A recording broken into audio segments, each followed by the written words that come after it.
Hello, everyone. Thank you all for joining us today for our special webinar, Beyond the Billions, Understanding and Preventing Financial Fraud.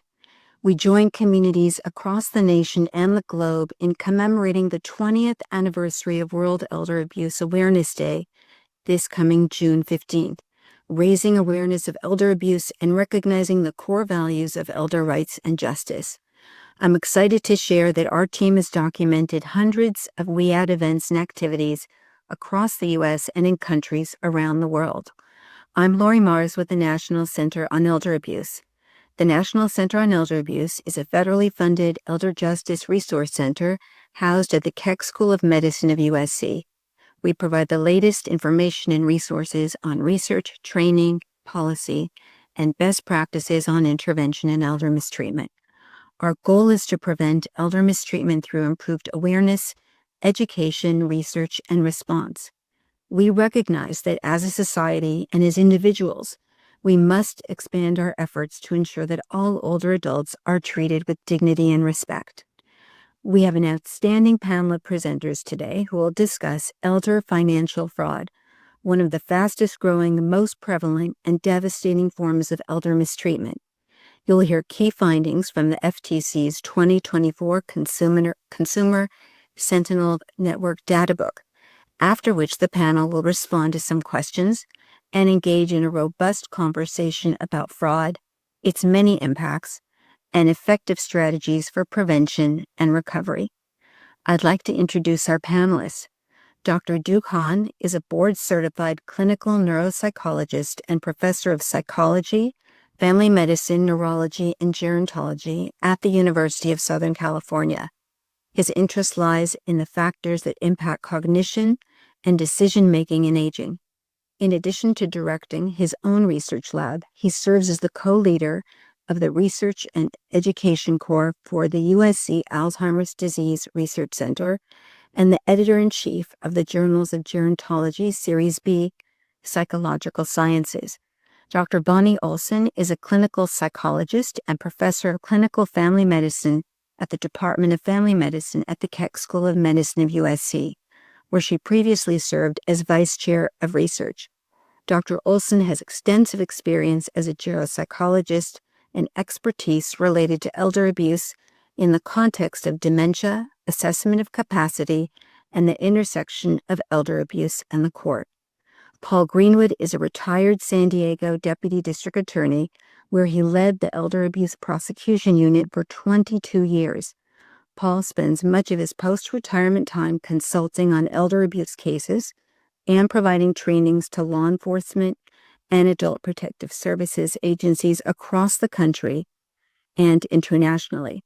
Lois Greisman heads the Division of Marketing Practices in the FTC's Bureau of Consumer Protection, where she directs the agency's law enforcement initiatives, tackling online fraud, telemarketing fraud, and deceptive business and investment opportunity schemes. Since 2018, Ms. Greisman has served as the FTC's Elder Justice Coordinator. Jennifer Leach leads the FTC's Division of Consumer and Business Education, where she's an advocate for plain language communication. She directs the agency's targeting of messages to specific audiences and creating free, actionable, plain language information for online and print platforms. Before we begin, I'd like to go over a few housekeeping matters. All attendees will enter the meeting in listen-only mode. Please utilize the Q&A function to submit questions or comments to panelists. To enable the live transcript feature, click the CC button on your screen. The recording and presentation materials will be made available through the National Center on Elder Abuse. And at the end of today's webinar, you'll receive a survey link. Please complete the survey and provide your feedback. Your comments will help inform future NCA webinars. I'd now like to invite Lois to discuss findings from the recently released 2024 Consumer Sentinel Network Data Book. Lois? Hello, everybody, and thank you, Lori, for the warm welcome, and I very much appreciate the opportunity to be with you today and share some data from the Federal Trade Commission. Before I dig in, allow me to do the standard disclaimer. The views I express are my own, not those of the Commission, not of any individual commissioner or any component of the Federal Trade Commission. A quick overview of the agency. FTC is the nation's leading consumer protection agency. Our mission is to prevent fraud and deception in the marketplace. In large part, FTC is a civil, and I want to underscore civil, law enforcement agency. Following a vote by the Commission, we have the ability to go into federal district court, ask a district court judge to shut down an operation engaged in fraud, actually appoint a receiver to run the company, freeze assets, and that could include bank accounts, gold, gifts, cash, real property, all of which could be used to provide redress to consumers who have been harmed by the fraudsters. And our law enforcement generally focuses on conduct that causes significant economic harm, and the goal always is to return money to consumers where at all practicable. Next slide, please. So as you can see, the FTC receives millions of reports from consumers each year. 2.6 million reports related to what we categorize in fraud for 2024. And I'm going to use the term fraud interchangeably with scams. We ask people to provide us with a good bit of information on what they've experienced. Names of bad actors, companies, dates, what type of fraud or scam did they observe or experience, whether or not they lost money. Age is the only demographic piece of information we ask about, and all information a consumer provides to us is voluntary.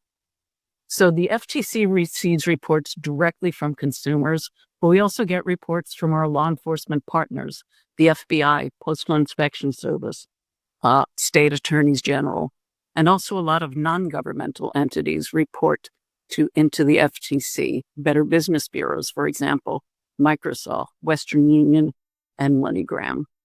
So these reports go into a database that Lori mentioned. It's the Consumer Sentinel database. We do not do one-on-one assistance for consumers who contact us. It's simply not feasible with the volume of consumer reports we're receiving each week, which can be thousands upon thousands and thousands. But the data are a treasure trove of information to us. We look at trends, patterns. We identify law enforcement leads and witnesses. We literally slice and dice the data. And you'll see the data at work in the slides. And also I want to emphasize we use them not just for law enforcement. We also use this information for strategic planning, consumer and business education, and outreach. I cannot emphasize enough how valuable consumer complaints are to us and our law enforcement partners. Some 2,000 plus state and federal partners all have access to the Consumer Sentinel database to these $2.6 million reports. Now, the losses rise steadily each year. You can see here that we had more than $12.5 billion in reported losses in 2024. Unfortunately, we know that's just the tip of the iceberg. We know from survey data that less than 5% of people who encounter a scam report it to the government or to the Better Business Bureau. Next slide, please. So what you see here are the top frauds consumers report about in 2024. Imposters has held the top spot for many years. Government posters, the IRS, Social Security number, Sheriff's Office, and the FTC itself now is frequently impersonated. One recent major scam making the round now that I bet a lot of you have received, the text purporting to be from the state Easy Pass administrator saying you owe money.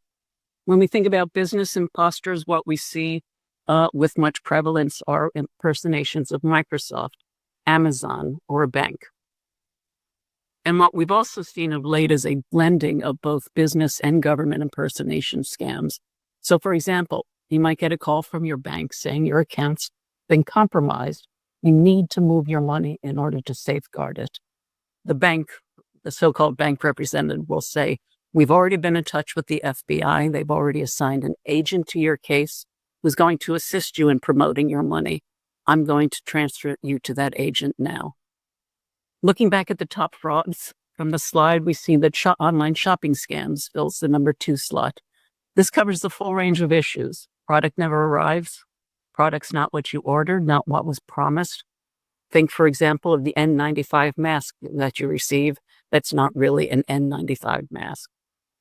Next slide, please. So we're going to hone in on what we hear from older adults. And we consider older adults those age 60 and above. We get lots more reports on fraud from older adults. We consider older adults really, really good reporters. And as the slide shows, what we see is that, in fact, younger people more often report losing money than older people. But what's not reflected on the side, and is extremely important, is that when older adults lose money, their losses to fraud are significant. So what we're seeing are higher individual meaning losses among older adults than we see with younger adults. Next slide, please. So as we examine what we can learn from the database, we also focus on how different frauds impact younger and older adults. And interestingly, as this slide shows, we do observe differences. Here, we see that older adults lose money more often than younger ones to particular types of scams. The top one is the tech support scam. This is the pop-up you might receive or an unsolicited call you might receive telling you your computer's infected. It's about to crash and you'll lose all your data unless you allow remote access to, quote unquote, fix the problem. The scam is often coupled with impersonation of Microsoft or Apple. And for some couple of $100, the scammer will tell you they can, in fact, fix the problem. It's a non-existent problem, however. We also see from the slide that prize promotion and sweepstakes scams tend to disproportionately impact older adults. This is a typical scam such as you've just won. You need to pay taxes or perhaps some miscellaneous fees in order to receive your prize. Government impersonation is third on the list. Again, the IRS, FBI, more recently, Federal Trade Commission. We do see younger adults reporting losing money to different types of scams. Here you see online shopping, investment, and job scams. Perhaps none of that's surprising. And now the next slide, if we can go to that, reflects some of the big dollar losses in the aggregate. The trend is very clear. It's significant and it is upward. 2025 so far does not look any different, and we don't expect it to look any different by the end of the year. One thing I want to emphasize, though, is that the actual number, the number of reports from older adults generally is not increasing. Instead, what's happening is the dollar loss per person per older adult is the real driver in this overall aggregate of losses. And we see those big losses occurring mostly in connection with imposter and investment scams. And as a result, we're spending a lot of time focusing on those particular types of scams. Next slide, please. Digging back into the Sentinel database, another piece of information we ask consumers to report about is how did the scammer contact you? And this is really important to us as we think about what message should our consumer education materials convey. As we think about encouraging development and use of blocking tools, especially, for example, all blocking technologies, and more recently, technologies that could identify AI-generated voices. We all know that voice cloning technologies offer significant benefits, but they also offer a powerful tool for harm by scammers. Now, looking at this slide, I think it's interesting to observe that while total losses for older adults is highest in connection with online frauds, when a scammer contacts an older person by phone, the median loss is the greatest, $2,210 median loss where the contact is by phone versus $395 where it's an online scam. And if we could go to the next slide, please.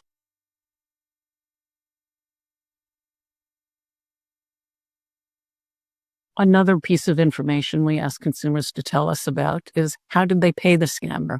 Again, this is with an eye toward educational messages.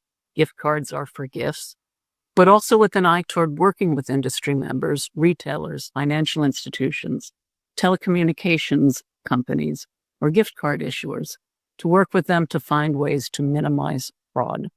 For older adults, what we see here is that bank transfers or payments and cryptocurrency are the highest on total reported dollar losses for 2024.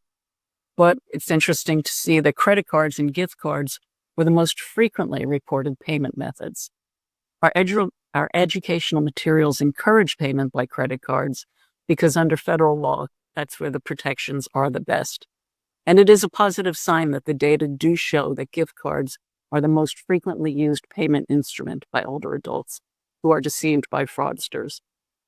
But we have to focus on where the highest losses are as well. And it is clear that scammers prefer the anonymity and lack of legal safeguards offered by bank cards and crypto. Those are the payment instruments causing the greatest harm. So let's wrap up. Consumer reports are vital to informing our law enforcement work and our education and outreach across the board.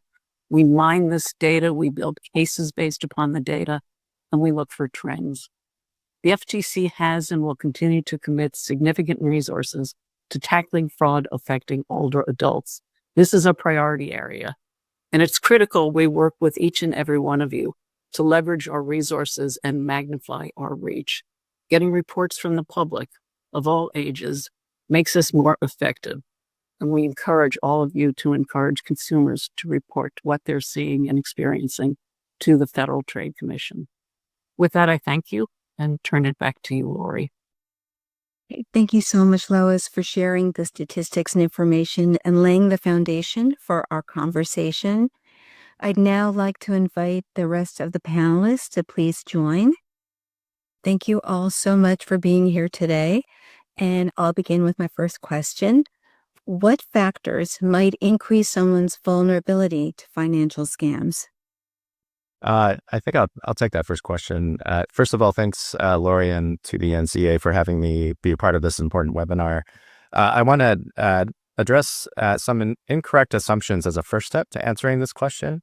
I just wanted to make clear that not all older adults will be vulnerable to financial scams or fraud and exploitation. And in fact, most older adults won't even experience cognitive impairment. And there are some ageist viewpoints that say that as we grow older, we will all automatically become more vulnerable, and that's not the case. So I just wanted to state that as a first point. That being said, we do believe that certain factors such as cognitive impairment, changes in specific brain regions, dementia, medical issues, and wealth concentration are factors that increase the chance of an older adult being vulnerable to scam or fraud or financial exploitation.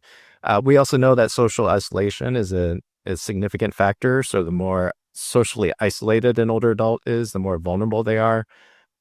We have a study that we recently published from my laboratory where we found that it's not how many social relationships you have that could be protective, but rather how strong those relationships are, how deep those relationships are. And that seems to be the most protective aspect of social relationships. I know my colleague, Dr. Bonnie Olson, can speak more to the role that social isolation plays in this. So I don't know if you want to share a few words, Dr. Olson. Sure. Yes. And I think it's interesting that social isolation is both a cause and then it often is the consequence when fraud occurs, that older adults often then self-isolate and pull back from those relationships, sometimes because they feel embarrassed or just in a self-protective kind of way. So it truly is very tightly linked to this issue of financial fraud. Yeah. Would any of the other panelists like to add anything? Okay. My next question is, how can we prevent financial fraud for people living with dementia?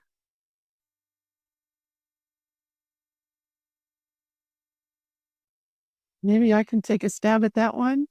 There's a number of programs that are structured programs that are available in the community for folks who have dementia, where they can remain engaged with other people and in structured activities that really foster a sense of stimulation and social contact. So those are adult daycare programs and adult day healthcare programs. But there's lots and lots of other ways that are less, like really not just focused on patients with dementia, but really senior centers and other activities that are in the community. And often it requires that there's someone engaged with the older adult. Maybe it's a family member, maybe it's a close friend, could be a spouse, an adult child, somebody who helps the older adult who's experiencing those cognitive changes to really reach out and engage and connect in some way. And sometimes it's easier to get started with those kinds of things with activities that the individual enjoyed throughout their lifetime or in recent years, so that it's an easier sort of transition into these are things that other people who enjoy this same activity with you, and it's easier to get connected. And so as we're hearing, as we're coming to understand, that sort of connectedness and embeddedness in the community serves as a protective factor. And Laurie, this question often comes up when I'm doing trainings or public events. And I often get this question from the adult children of an aging parent who is showing cognitive impairment, indications of dementia. And so my response is write a letter to your parents' financial institution or investment brokerage. Let them know of what you're seeing and ask them in a letter to keep a special eye on your parents' financial transactions, because often people, unfortunately, with dementia are being targeted and can be more open to being defrauded. And so with that letter on file, I'm not saying it's going to be foolproof, but at least financial institutions are being made aware of a change in circumstances involving their member or their customer or their investor. And it should put them more on high alert if there is an unusual transaction.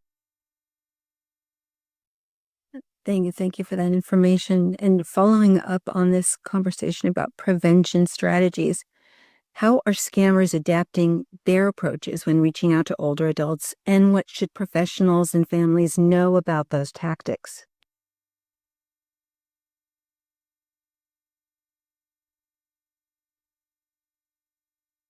Well, I'll jump in for the moment. Uh, One thing I want to just make clear, scammers don't really care about the age of the person that they take money from. They're happy to take money from you, whether you're 18 or 80.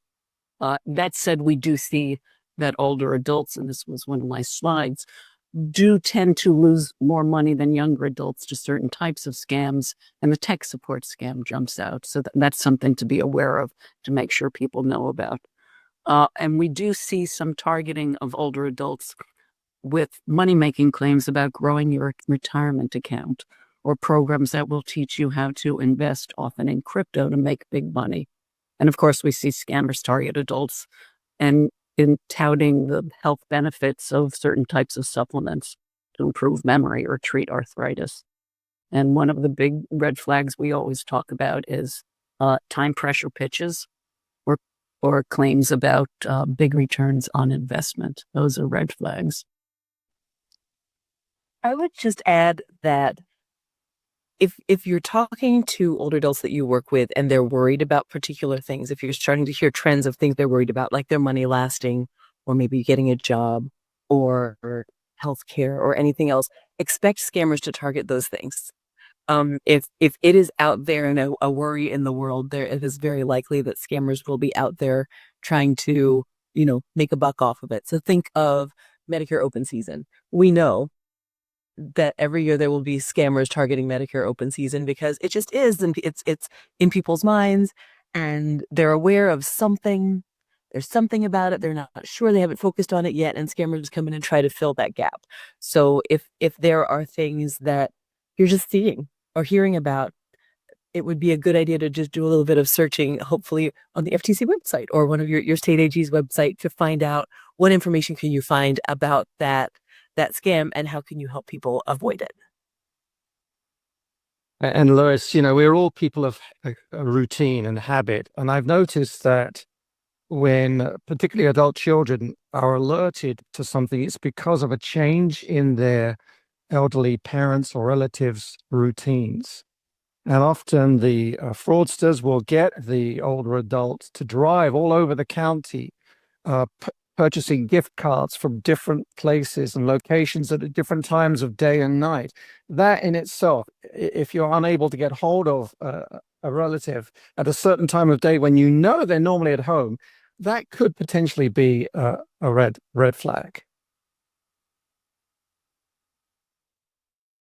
Thank you. Any other thoughts on this point from the panel? I think I can just add that I would encourage family members to step in a little bit earlier than they may think is a good idea, and not to step in a way of taking control over the older adults' finances, but to step in as helpful in partnering with them and collaborating with them so that I'll assume it's an adult child, for instance, so that they're helping their parent to set themselves up so that they're safe and secure and they understand where the risks lie. And then you're working together, and it avoids that situation where sometimes if you come in too late, it can feel like now that the adult child's trying to take over.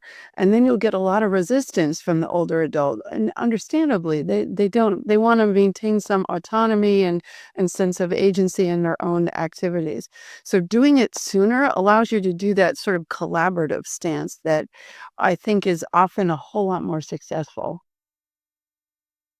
Following up on that, Dr. Olson, conversations between older adults who've experienced scams and family members can be very difficult with lots of layers of complexity and years of family dynamics, perhaps. How can families approach these conversations in supportive, respectful ways that preserves their relationship with their family member, the dignity of the older adult, while also ensuring safety and autonomy? Well, I think those are really contentious conversations at times, but they don't have to be.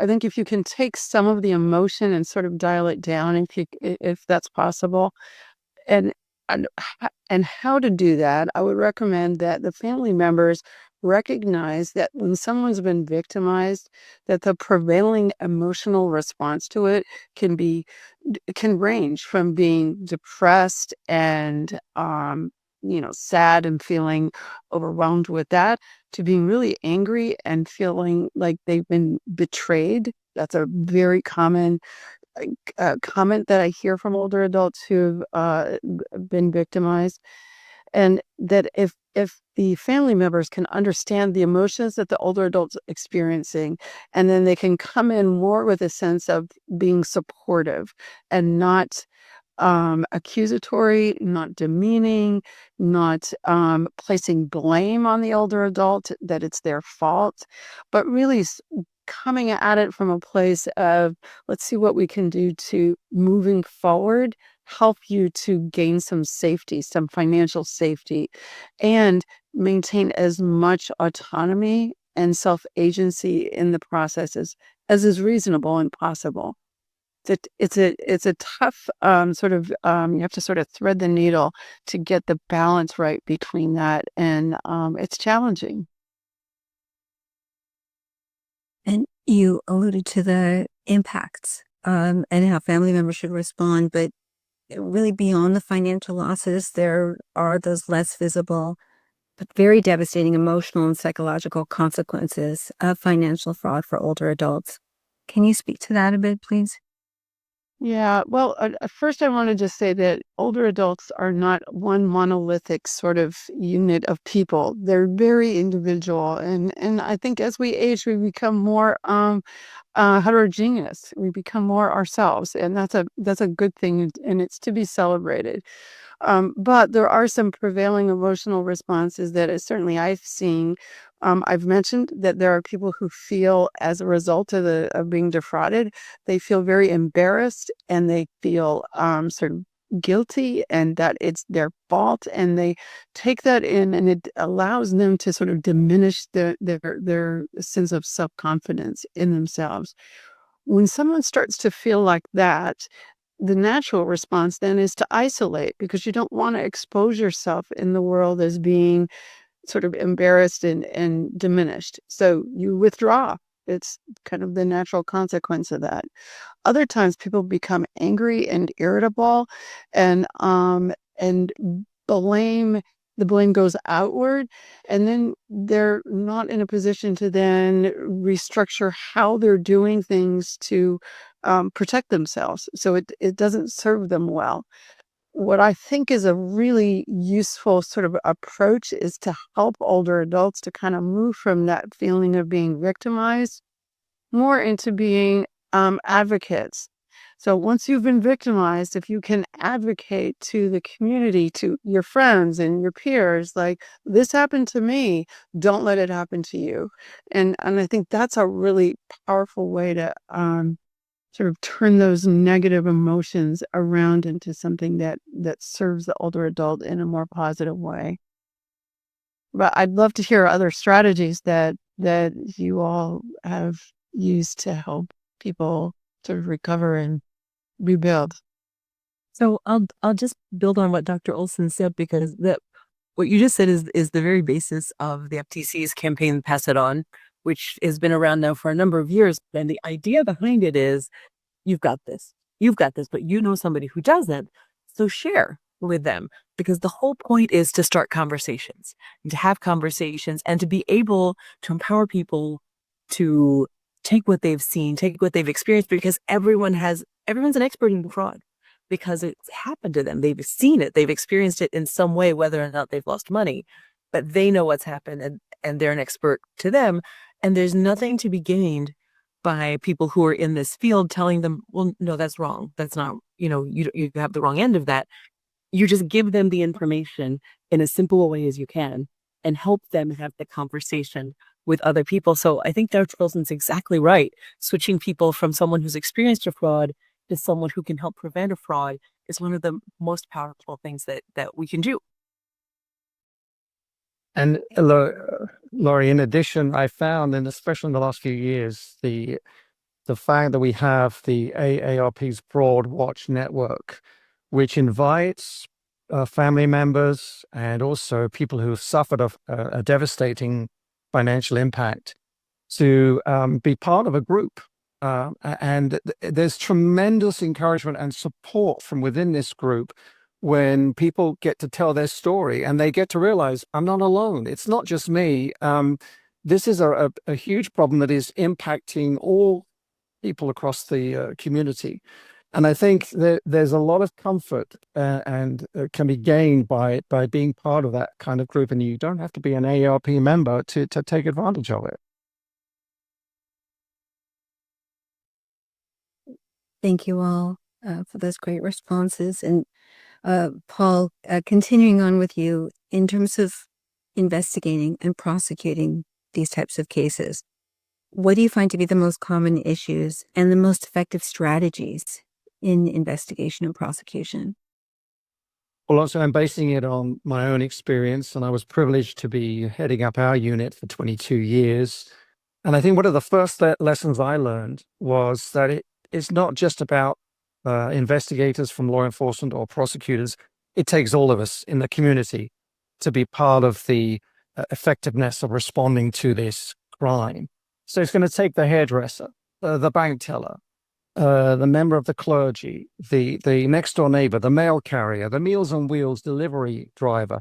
It's going to take all of us to be on the lookout, to be aware. When we walk into the supermarket later today or tomorrow, look out towards the customer service desk. Look to see if there is a cryptocurrency ATM machine there. And if there is, go to it, figure out how it works. And then next time you're in there and you see an older adult, primarily it is older adults who are using these machines, stop them and have a non-confrontational conversation with them, because I can tell you what, in all my experiences, they are being defrauded right there and then.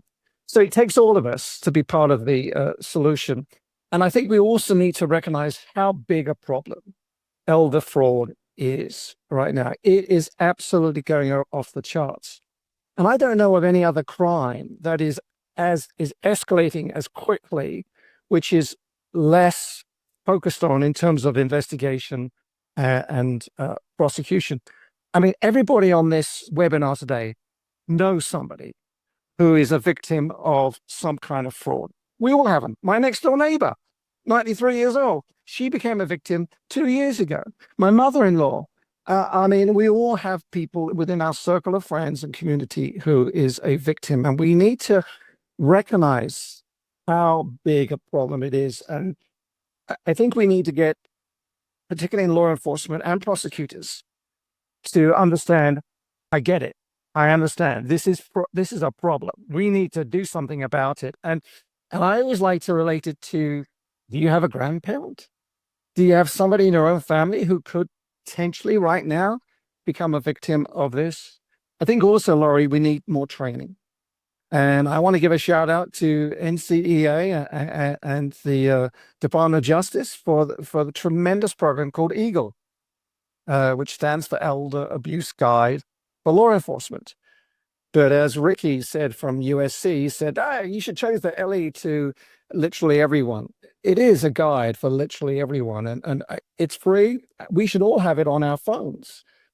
eagle.usc.edu is a phenomenal resource. Share it with all your friends. Share it with your law enforcement. And I think when we do that, we can avoid some of the many misconceptions that I've come across, that I've battled against, that I've discussed with my colleagues in law enforcement and other prosecutors.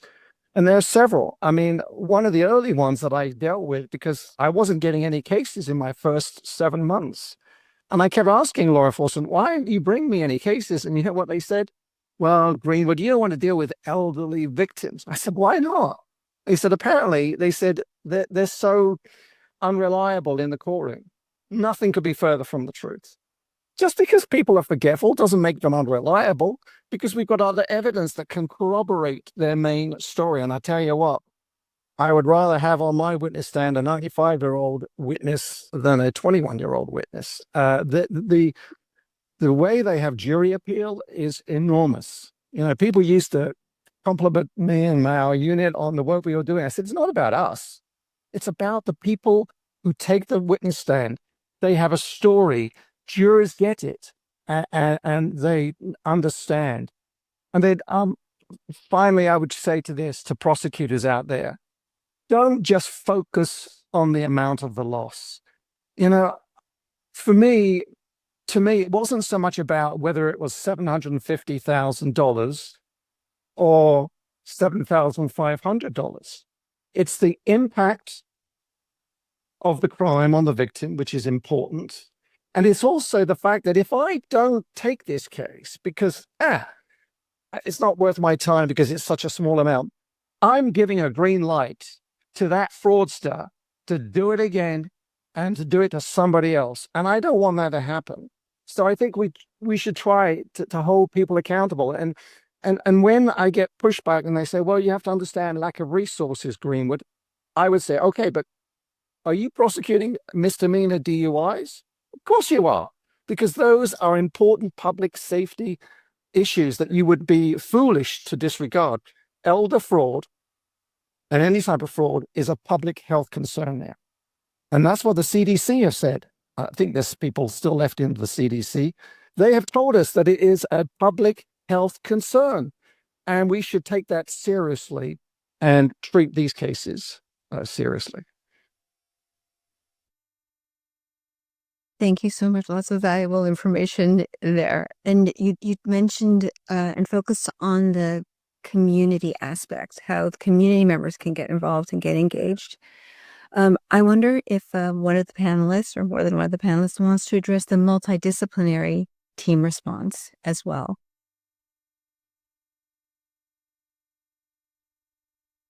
I'd be happy to talk a little bit about the work we're doing here in Los Angeles. I'm a member of the MDT, the multidisciplinary team that addresses elder mistreatment in LA County, and we partner with all the different agencies that become involved when there's an allegation of abuse or mistreatment in some way.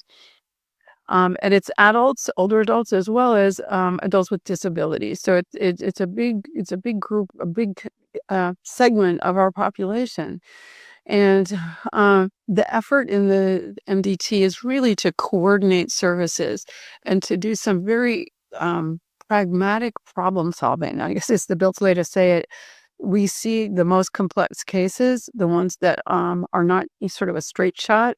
Often there's a question of, is this a crime? Is this something that could be prosecuted? So we work with our district attorneys and folks like Paul who bring those cases forward and hopefully prosecute them when there's enough evidence. And then also trying to make matters right for the older adult, get the resources and services in place that can be brought to remedy whatever's missing in their life. And there's a lots of ways that can happen. So the NDT is sort of a hub, but the spokes go out from it into the community in a thousand different ways, and it's a very effective way to bring the resources that are needed to the client. The right resource to the right person at the right time is what we kind of keep in our head, and it's complicated, but it's a very effective way to make things better, I believe. Thank you so much. Sounds like a person-focused strategy to assist older adults who've experienced abuse. Turning now to the individuals. What steps should individuals take if they suspect that they've experienced a scam? Well, I'll jump in there. I think the most important thing is to stop and talk to someone. If you think you spotted a scam, if you think you've experienced a scam, stop and talk to someone. Scammers are not targeting any one person. They're targeting lots and lots of people. So there is every chance that you're going to talk to someone who's seen something like it. Or if they haven't, you're helping them by talking about the thing that you've just experienced. And meanwhile, scammers are on a fast track. They want to move this as quickly as they possibly can. And so by stopping, you're derailing that. So that is a really, really, really important thing to do. If we can get people to do one thing, it's stop and talk to someone. We all want somebody to report it. It's really important. Lois talked earlier about how important it is for people to report it. But if we can get people to stop before they've paid someone, before they've given them information, that's even better in a lot of ways. Look, scams take a lot of different forms. And so in my work, I do the consumer education piece. And so we're always looking for the bright line advice. We're not looking for wiggly. We're not looking for maybe, could be, possibly. We're looking for the always nevers. And so what we're trying to do is, give people as many tools as we can in a scenario where they may find themselves. And so we're looking for the bright line advice. So anyone who contacts you out of the blue and asks for money, that's a scam. Anybody who says you can only pay by gift card, by cryptocurrency, by gold, by cash, by money transfer, that's a scam. Lois, jump in if I'm missing other scams or other bright lines. Pressure. We mentioned pressure earlier. If it's pressure to act because something bad will happen or pressure to act because something great's going to happen, both of those things are signs of scams, especially as soon as they ask for money. So we try to give those pieces of advice, but you heard earlier about the complexity that some of these scams are taking now. And so it's harder, and scammers know this, to give the advice that if someone says they're Amazon and they call you and say that, you have a package that didn't arrive, and they ask you to, send them money, that's going to be a scam. It's changed. So Amazon calls and says something terrible has happened in your account, and they transfer you to a government agent who then transfers you to somebody else who can help you. It's really hard from a messaging standpoint to do all of that. So if we can take a big step back and say, stop and talk to someone. If anything out of the ordinary happens, stop and talk. If we can get people to disengage, that's the biggest win I think we can, any of us, get right now. That's what I would say, Lori. Thank you. And when they disengage, hopefully they disengage, who should they report to right away? What is their best avenue for help? So, we always say to report to the Federal Trade Commission. More than 2,000 law enforcement agencies get their information from almost instantaneously from the Federal Trade Commission. So it has the widest reach of any of the places that you can report to. We also have active relationships with the Department of Justice and many other law enforcement agencies where we can route people if, Lois might want to talk more about people who've lost a significant amount of money, the kinds of things we can help elevate and try to help people get their money back. Yeah, sorry, Lois, carry on. Time is really of the essence. So once you hit that pause button and you realize that you maybe you did pay money, particularly if it's a bank transfer, crypto, gift card, reporting as soon as possible increases any likelihood that you will be able to recover any of that money. I don't want to create any false hope here, but it really, time is of the essence. We work closely with part of the FBI. They have a recovery asset team that might be able to claw back some bank transfers that have happened. But we're talking less than 24 hours, maybe 48 hours for that to stand a chance of being effective. Yes, that's all great information. And I would add to that, please, when you do report immediately, if you can, file a local law enforcement report with your local police or sheriff's agency. And if they push back on you and say, well, it's not worth it because the suspects are probably overseas, don't let them get away with that. They need to take a report. Also, file a report with ic3.gov. That is looked at by the FBI. They will screen those. And really talk to your financial institution. If you've done a wire transfer, talk to them as soon as possible, because there may be a mechanism to possibly bring it back.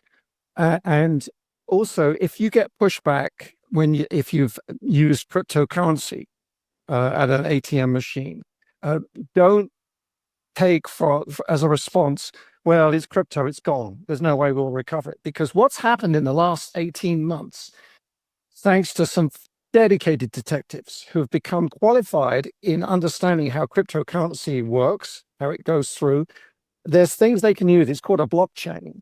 And there's now software companies that have risen up that work in conjunction with law enforcement to actually trace where the Bitcoin, the cryptocurrency has gone.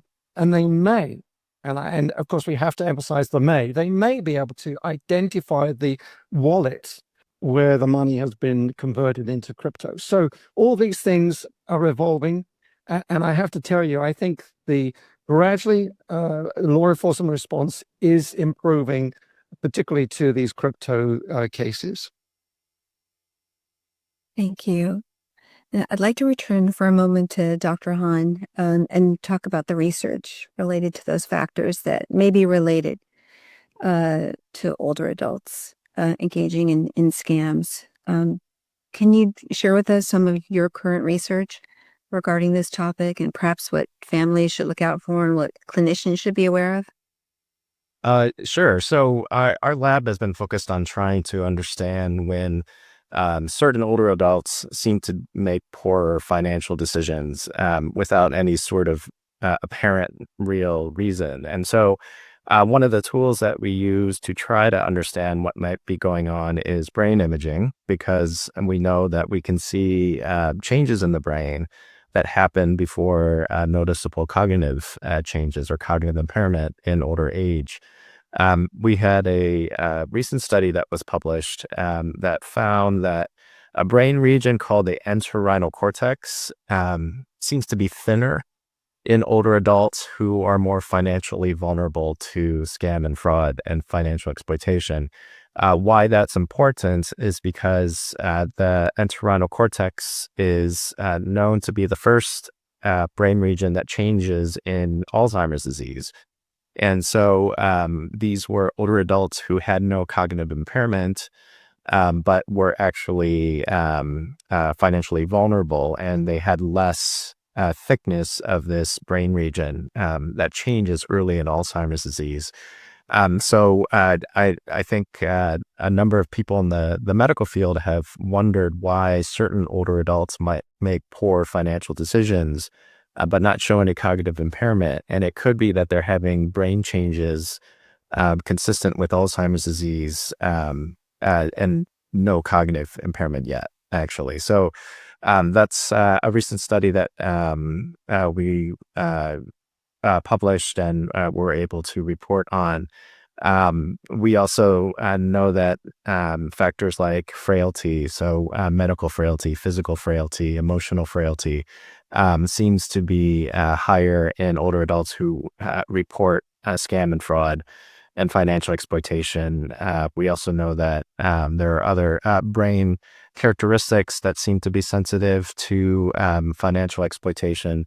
And returning to the issue of cognition, I mentioned in my first response that cognitive decline or cognitive impairment might be a risk factor for financial exploitation.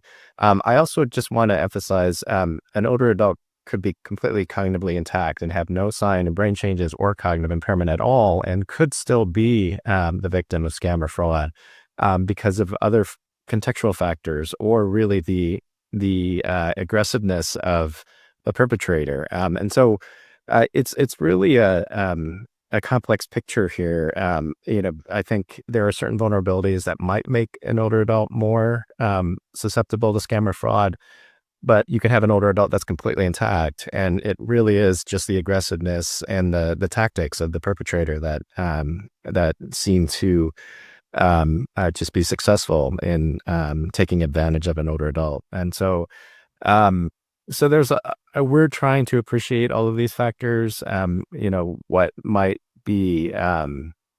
What might be addressable from an intervention standpoint. I think the public education programs, for what it's worth, are a huge help to trying to bring awareness to communities. We talked about social isolation being an issue. So the less socially isolated an older adult is, I think the less of or just the more protected an older adult is. And so I think public education programs are helpful. Being willing and able to talk about when this does happen, I think that just gets the word out and gets others to feel like there's less shame in being the victim here. And we can't go after someone, can't prosecute someone for doing this if we don't know if it's happening. So I think my general encouragement is, if this has happened to anyone, if they are willing to speak up, that would help not only you but also others around you. And then in terms of other signs to look out for, so it may be that an older adult might not be having a certain signs of cognitive impairment, but there might be signs of what we call functional impairment, right? So they're just doing things that are just very atypical or uncharacteristic of who they were for all their life. And so I think those behavioral or functional changes also are a reason to bring this up, maybe with a physician or a care provider, just because it's not just cognition that I think is real, that could be at play. It could be that there could be these subtle changes in behavior, and that aspect actually is something that could help physicians follow up and see if there might be other things that might be going on.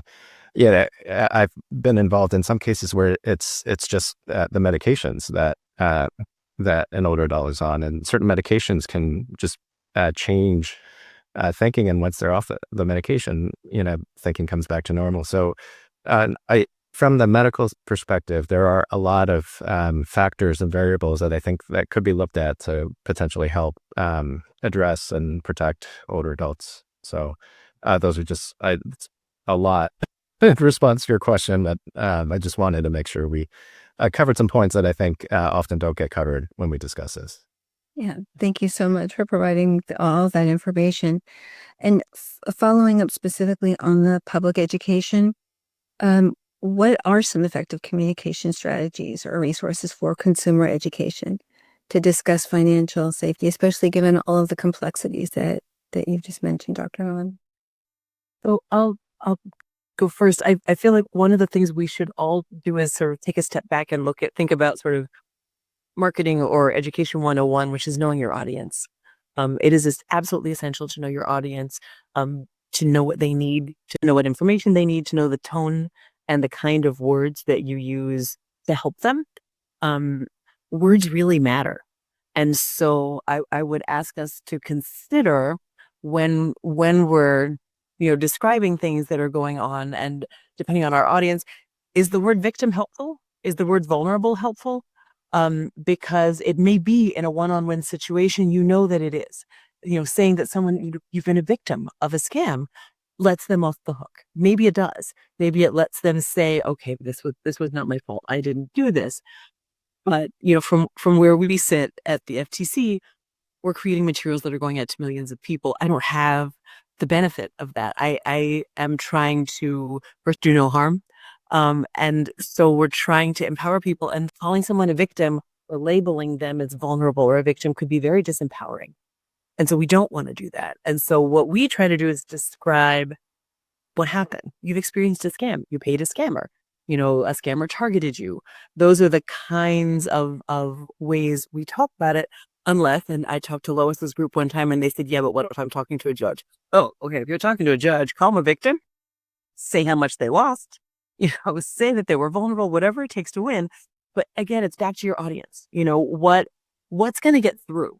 Because the idea in all of this is, what will help people do the thing we want them to do? What will help arm them to not do it in the future, or to make sure they don't, they can recognize a scam and they don't pay someone or even engage with them. So being practical, being actionable, giving people bright lines. One of the things that one of my pet peeves is people who say, don't be a victim. Don't be a victim. And I always say, well, the response to that can only be, well, I guess, okay, I was gonna, but since you say not to, now I won't. It's not that helpful. So we want to give people information that helps them identify the thing. Dr. Hahn or Dr. Olson, I think maybe both of you said earlier, no blame. There's no blame. We don't place blame here. These are, any one of us on any given day could have the right buttons pushed to pay somebody, to pay a scammer to give them information. It is not unique to older adults. It is not, it is common to all of us.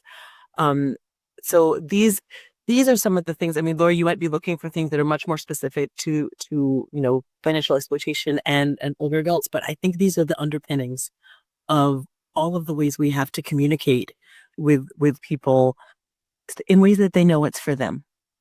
And I will just add that for people who work in this field, staying in touch and staying informed and being part of this network, I think, is really helpful.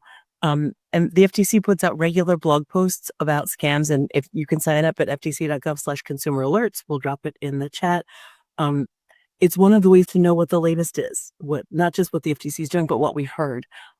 If people talk about a lot of good scams today, you will find them in the blogs in a couple of weeks, because we're just looking for the things that are happening to people right now to talk about, so that we all try to, get the information out and can share.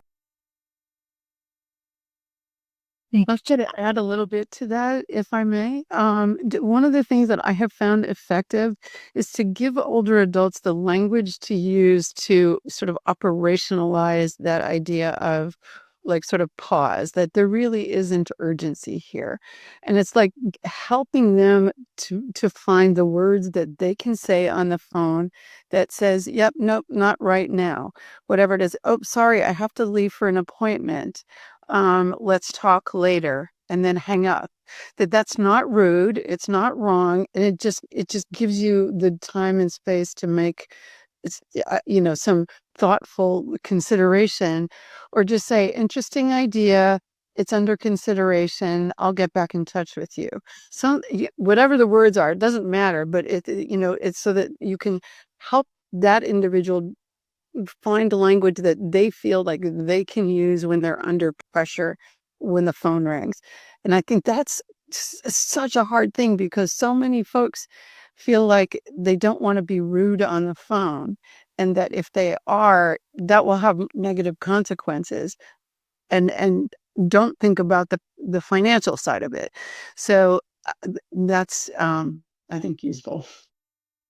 I think that's a great idea. And a million years ago, I worked at AARP, and I remember one time a volunteer in, I think, New Hampshire came up to me afterwards and said, I always tell people that I have to talk to my daughter, the cop, or my son, the lawyer, before I make any decisions. And it was fantastic. That's wonderful. I'm sure it was very effective as well. Yes. There's a question in the Q&A here that is about older adults who have no family and no friends. And that's a really difficult segment of the population for us to reach because they are not connected in meaningful ways socially. But often those are people who may feel more comfortable developing more of a relationship with someone at their bank who they can have some sense of trust with. So I don't know if that's really a great strategy, generally speaking, to like go to the bank if you have concerns about fraud. But if there's someone who doesn't have family or friends to reach out to, um, I that may feel like a more sort of concrete place that it's not so socially driven, but it's more about sort of taking care of business. So just as an idea. Thank you all so much, and thank you, Bonnie, for drawing on the questions in the Q&A. I'm going to turn to some others right now. Someone wrote in the chat, when we discover that an older adult is the victim of a scam, how do we convince them? Are there strategies you would recommend to use to helping them understand what's happening? Well, I know in my experience, family members have brought victims into my office, and I've tried to convince them, and it hasn't worked sometimes. And I think more effective is rather than have me or somebody in uniform tell them. For example, there is a powerful YouTube video of an 81-year-old victim called Glenda Syme, S-E-I-M, from Missouri. She's currently serving 5 years federal probation for being convicted as a money mule. 81 years of age. I bet she didn't even have a speeding ticket in her Buick in all her 81 years. I mean, here's a lady now who is a convicted federal defendant. And if you show that 3-minute YouTube clip, that can have an impact on the listener, on the viewer, because Glenda, unfortunately, didn't listen to law enforcement, didn't listen to APS, who came in and pleaded with her to stop sending money. And instead, she was warned several times and then ultimately was prosecuted. And as part of her sentencing, the judge was very smart. He said, "You're going to do a public service announcement." And so I use that all the time, rather than my voice, to have 81-year-old Glenda say, "This is what happened to me. Don't let it happen to you." Paul, I'm going to return to you again with a question from the chat. As an APS investigator, how can we gather evidence in cases of undue influence and abuse or power of attorney abuse to increase prosecution rates? Unfortunately, when we have a known scammer or abuser, they tend to have multiple victims because they evade legal consequences when the case is turned down by the district attorney's office based upon hearsay, perceived consent, and based upon historical giving and civil matters. Yes. And in some states, I'm really pleased to see it, undue influence is listed in the criminal code as being indicator of theft. Unfortunately, California has lagged behind that, and California have resisted using undue influence as a criminal concept. So whenever I prosecuted what I call to be classic undue influence cases, I had to be really careful to tiptoe around it and not describe it as undue influence. So what I looked at is consent. And so it comes back to my initial point about misconceptions. There are so many misconceptions there about what there is consent. And unfortunately, too many prosecutors, I think, and law enforcement fall into this trap of thinking that because you voluntarily gave money, therefore it's consensual. No, because you've been defrauded. There's been a misrepresentation that induced you to part with the money. So what I try to do with those kind of cases is build up a series of questions for law enforcement. Where did these two people meet? I'm always fascinated when the suspect who uses undue influence, where do they meet the victim? What was it about the suspect that really attracted you to them? And typically it was lies. they will use some kind of common denominator to have an affinity with the victim, which in court you could then show was a total scam and a sham. I would also look to the prior giving history of the victim, because in these undue influence cases, the classic defense is, oh, it was a gift or it was a loan.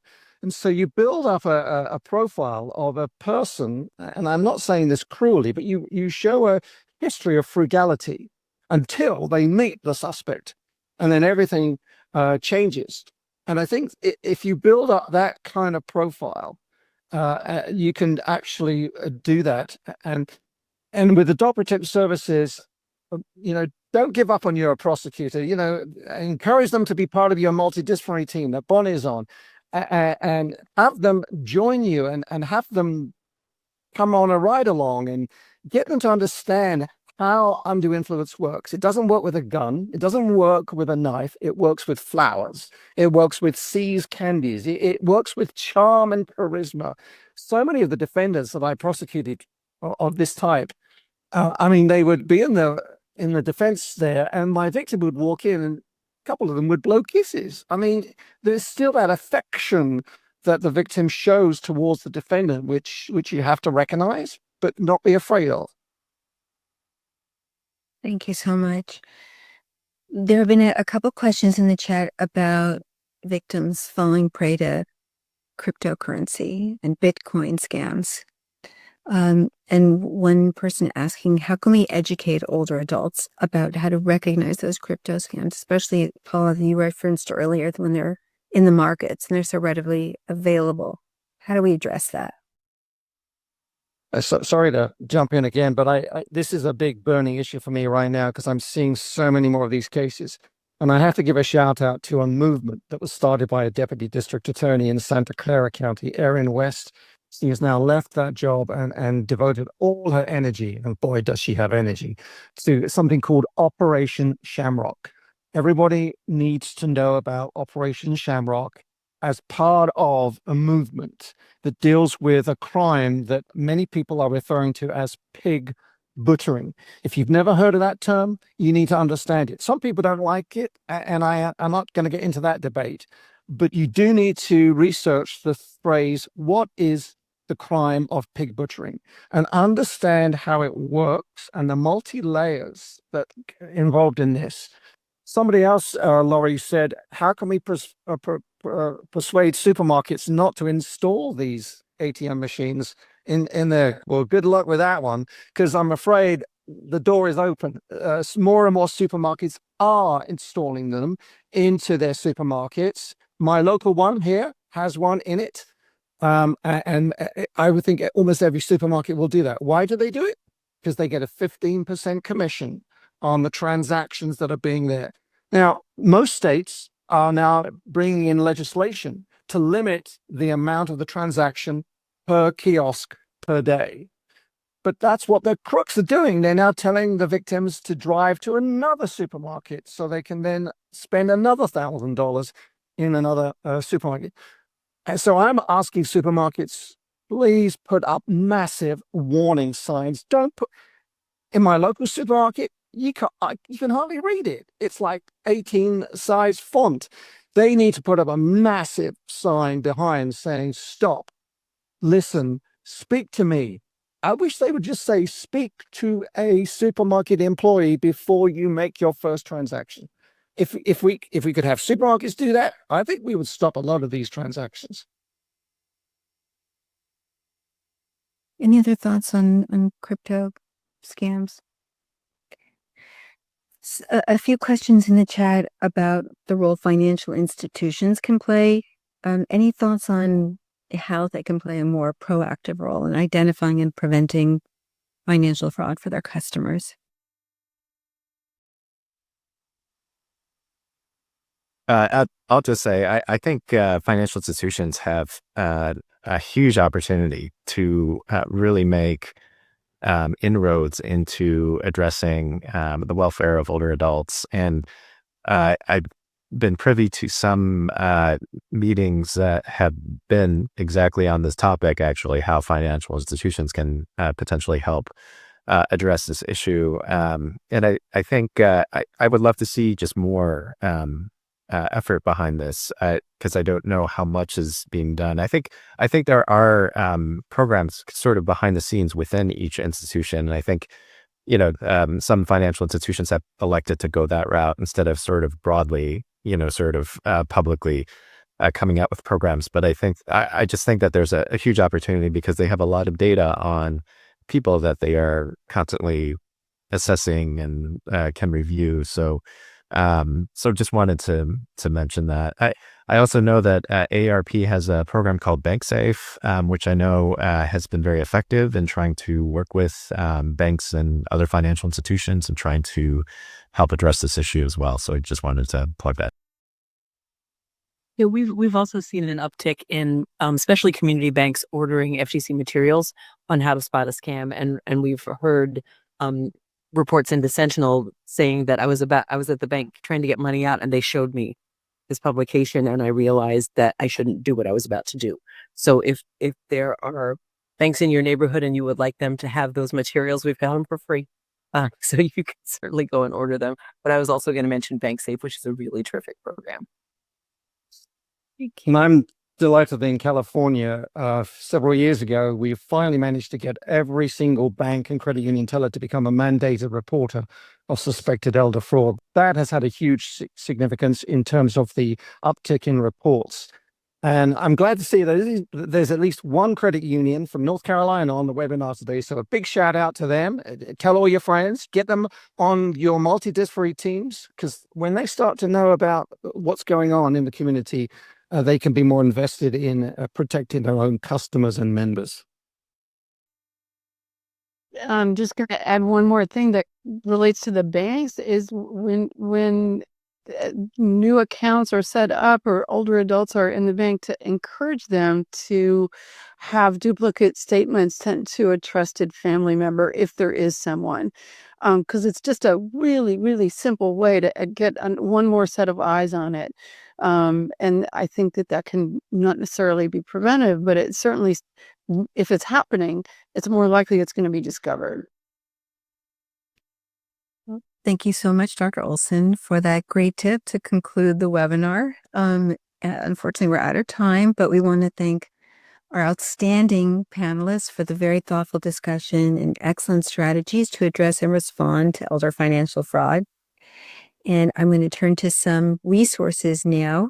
At the NCA, we developed a resource to accompany this presentation, Tips and Tools to Facilitate Psychological Recovery and Resilience After Financial Exploitation. A big shout out to Dr. Olson for helping us with that. Please listen in to our Ethics and Elder Mistreatment podcast series. This one in particular on protecting wallets versus respecting self-determination. What's the balance? A very robust conversation, including Dr. Rana Chernow and Debbie Deem. And then I'd like to turn to some FTC resources that are available. Fraud prevention campaign designed for older adults, including the excellent Pass It On campaign, guiding principles to reach older adults. And then on the next slide, some more FTC resources, reporting identity theft and getting a plan to recover, and reporting fraud to the FTC. Turning to the final slide, we all at the NCA very much appreciate your feedback. A survey link has been placed in the chat. Please click on it to provide your comments about today's webinar. If you have any questions, please feel free to reach out to us. Our contact information is on the slide. And on behalf of the NCA, we thank all of our panelists, and we thank all of you, our attendees, for joining us today. Have a great rest of your day.